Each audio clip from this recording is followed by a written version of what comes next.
So, now is the time to reveal the winner of the 2020 Booker Prize.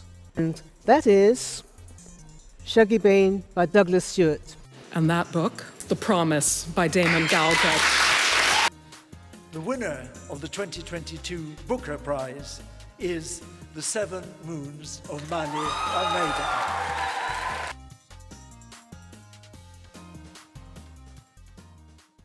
In case you didn't know, the Booker Prize is a yearly literary fiction award that chooses the best novel written in the English language and published in the UK and Ireland. Some of the most celebrated novels written in the last 50 years, the prize has been going on in some iteration since 1969, have gotten the Booker Prize, like The Narrow Road to the Deep North by Richard Flanagan, Life of Pi by Jan Martel, Paddy Clark, Ha Ha Ha by Roddy Doyle, and a whole manner else. Winning the Booker Prize is a life-changing event. Not only do you get £50,000, but the sales of your book greatly increase. Not only the Booker Prize, but your previous books also get an increase in sales. Also, it firmly establishes your reputation and prestige in the literary establishment. So it's a good thing to get a Booker Prize, I suppose I can say. The Booker longlist was announced in August the 1st, and it comprises of the Booker dozen, 13 books. The shortlist will be announced September the 21st, and before then, I thought it would be fun to try guess the 6 books that are going to be picked out for the shortlist. However, I only have a finite amount of seconds on this green earth, and so I'm not going to read all the long list. I'm not even going to try. I'm not going to even say I tried. I did read excerpts, all available on the Booker Prize website, of all the books. I read all the extracts, but I'm not reading all the books. It's just not happening. But I thought it would be fun to try guess what the shortlist is going to be, just based on extracts, what I think the judges might pick, and just general feelings about the book. But first, well, hello there. This is Zurich, and right now we're up in the air, where we free fall into books, poetry, and anything else we decide to get into. Now that we're all acquainted, let's make our descent. Geronimo.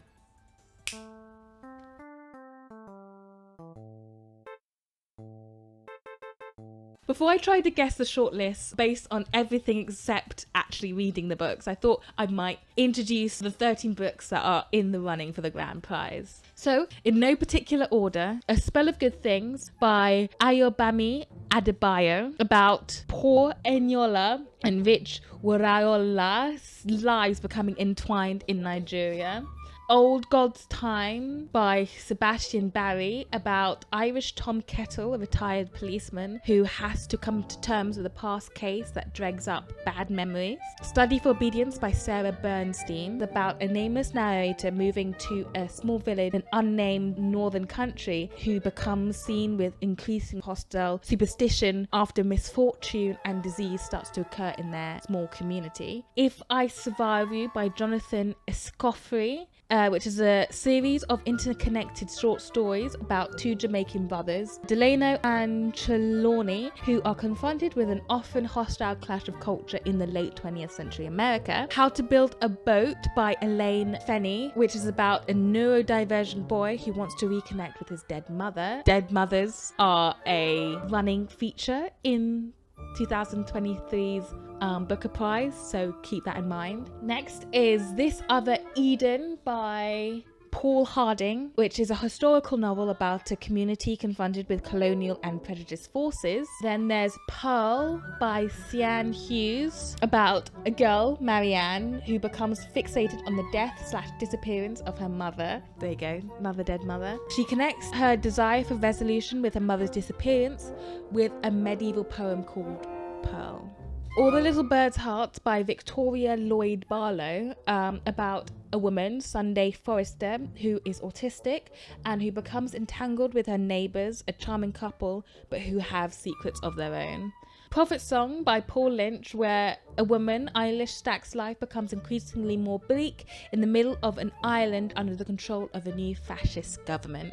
In Ascension by Martin Mackins, which is about a woman, Leah, a microbiologist, who discovers the secrets of the universe in a deep marine trench in the Atlantic Ocean. Western Lane written by Chatna Maru, about a girl, Gopi, who plays squash while she and her family tries to cope with the death of her mother. There you go, another dead mother here. Bee Sting by Paul Morrow, about an Irish family in a remote village on the brink of familial implosion. And last but not least, House of Doors by Tang Twang Ing, which is a story about the writer William Somerset Maugham connecting with a woman called Leslie while staying out in Malaysia during World War II, eventually hearing her connection to an English woman charged with murder in the Kuala Lumpur courts. As you can see, that's a lot of books, and you might be able to understand more why I'm not going to read like the long list at all. It's going to pass me by. I might read the short list. I don't know though. I still don't know. I don't really want to. But in any case, now we know what the books are, let's introduce you to the judges and what I think they're going to gravitate towards and focus on in the long list. So the first one I'm going to talk about is Essie Adjugin. I don't seem to be able to catch good weather, and I think that's just a part of my personality now. Essie Adjugin, a celebrated author who has published books including Washington Black. I think there was a movie about that, which was shortlisted for the 2018 Booker Prize. She mentions being struck by V.S. Naples' In a Free State, it being a work of great brutality that gives an unvarnished view onto the lives corroded by inequality, humiliation, and the long shadow of colonialism. She also adds that she liked J.M. Coetzee's Disgrace. So looking at this, I think we can expect Essie to kind of look for stories that champion inequality and discrimination. Something in the long list like If I Survive You, that's one. This other Eden has that sort of discrimination, colonialism sort of bent towards it, and A Spell of Good Things, which is kind of focused on a minority experience. So I think those are the ones that she will champion. The next judge is Mary Jean Chan. Mary Jean Chan is a lecturer and award-winning poet of the poem collection Fish. So she said that she's drawn more to quieter novels that are written with precision and economy of language. She goes on to say that she is really interested in books that mediate on relationships, that being familial or otherwise. She mentions books like Bernardine Evaristo, Girl, Woman, Other for their great characters, Claire Keegan's Small Things Like These for its poetic style, and Anouk Arepragasm, a Passage North for its quiet and contemplative qualities. She has a great focus on writing style, saying that the prose must be exquisitely honed with a unique sense of verve and style that captivates the reader from start to finish. Hearing that, I think that we can expect her to be looking at books that are quieter in tone and atmosphere, that focus on relationships, like I said, and might have a queer bent, probably, I think. So those would probably be House of Doors or In Ascension for its poetic language and like philosophical.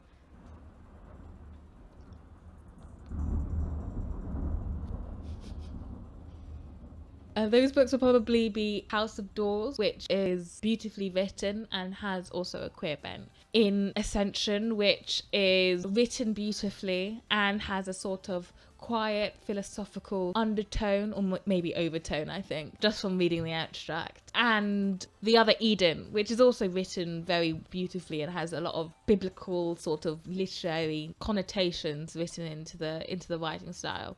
Jane Shapiro is a writer and professor of Shakespeare.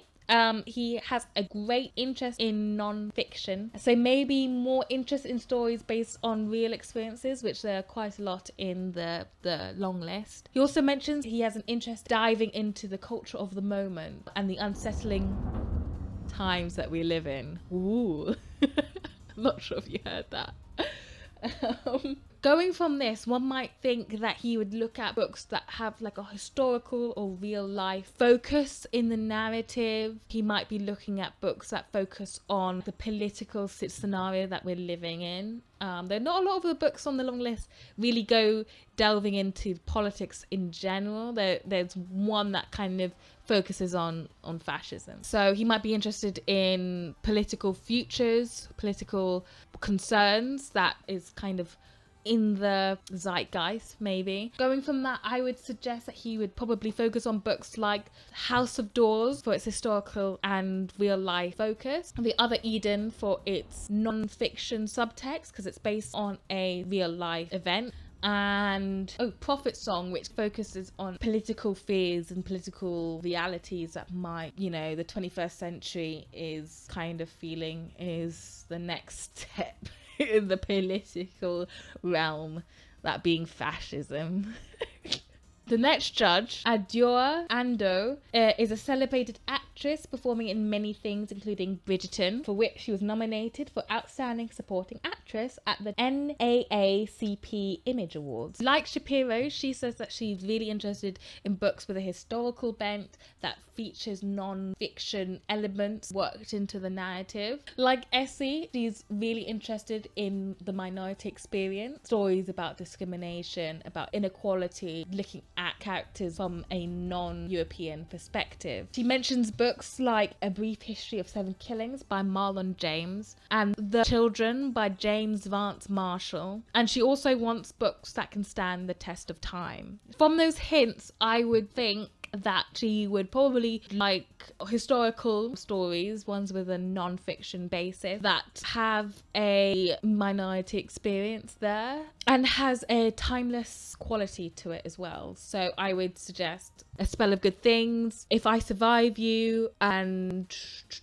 This Other Eden. The last judge that I'll be looking the last judge there is Robert Webb. He is a really famous comedian, actor and writer. He recently wrote a book called Coming Again.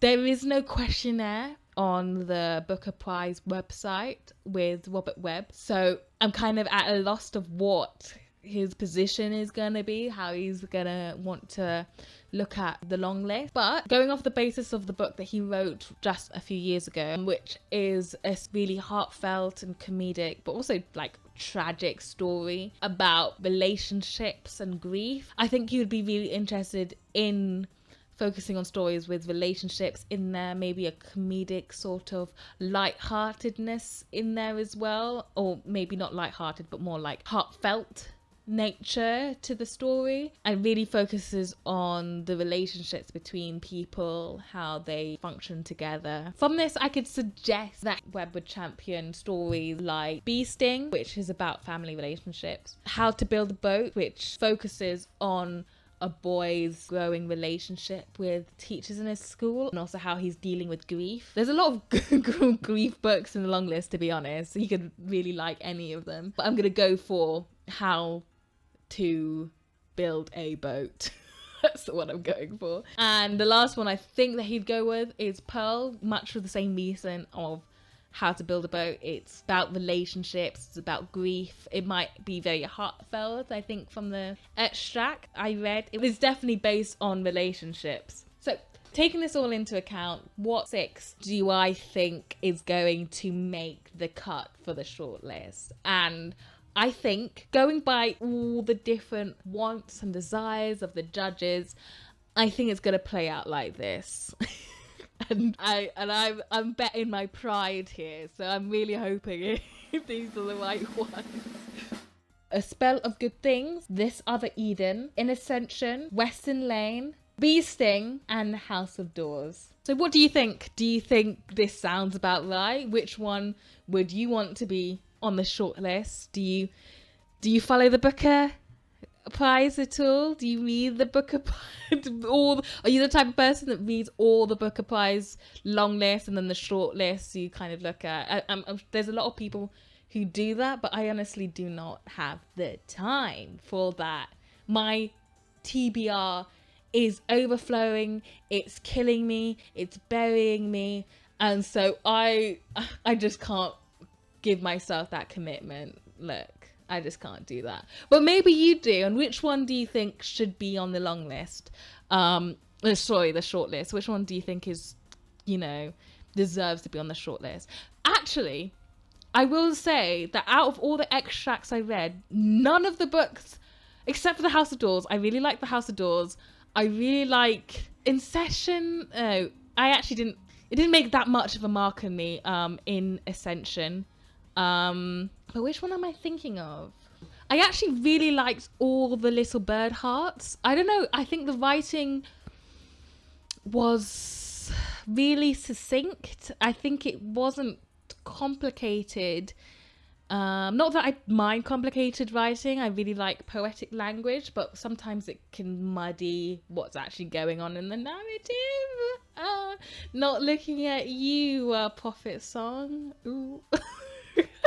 But all the little birds' hearts, I actually really like that one. I think the characterization of the autistic mother, Sunday, I kind of really liked her. And it was intriguing. I might actually read that one. Old God's Time. I liked it. It's written very well, but it's kind of like, I feel like the story has been done before, so I'm not sure that it warrants going on the shortlist. But then again, it's done by Sebastian Barry, and he's kind of like been on the shortlist or the long list for like 5 times. So maybe this is the time he gets on the shortlist. I don't know, but I personally think that the story's been done like a lot, and it doesn't draw me into it. It's very much about memories and going back into the past, and that rumination is just a bit too much for me.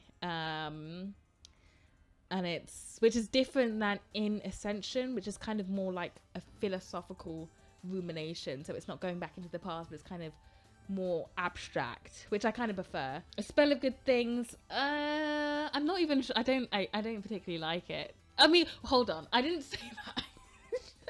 I just think that it's got a good perspective in terms of like from Nigeria and all that, but otherwise I don't think the story is very much different than what's been coming out recently. I don't think there's anything in the characterization that makes it special per se. Oh, another one, this is the last one I'll talk about, because like I have not read any of these books, so I have nothing. I can't really say anything about them. But another one I actually did like is Study for Obedience, which, I don't know, I kind of like the nameless character that has no agency, and it's kind of got a folklore sort of natural sort of perspective and elements behind it, and it's very like nature based on what I read in the extract and what I read around the novel. And I actually really liked that. I liked how the nameless narrator was presented, but I do not think it's going to be picked for the shortlist, which is sad. So I just don't think it will trump all the other books that have that kind of fall closer to what the judges might want. So those are my thoughts. More thoughts than I thought I was going to give you. So what do you think? Which ones do you think is going to be on the shortlist? I think I'm going to do a video about which ones might win after the shortlist. I don't think now's the time. I think after the shortlist I'll say which one is going to be the winner. But what do you think? Say, I'll read it down in the comments below. I answer everything. Yeah, thank you for listening to Up in the Air. And until next time, happy landing. Bye.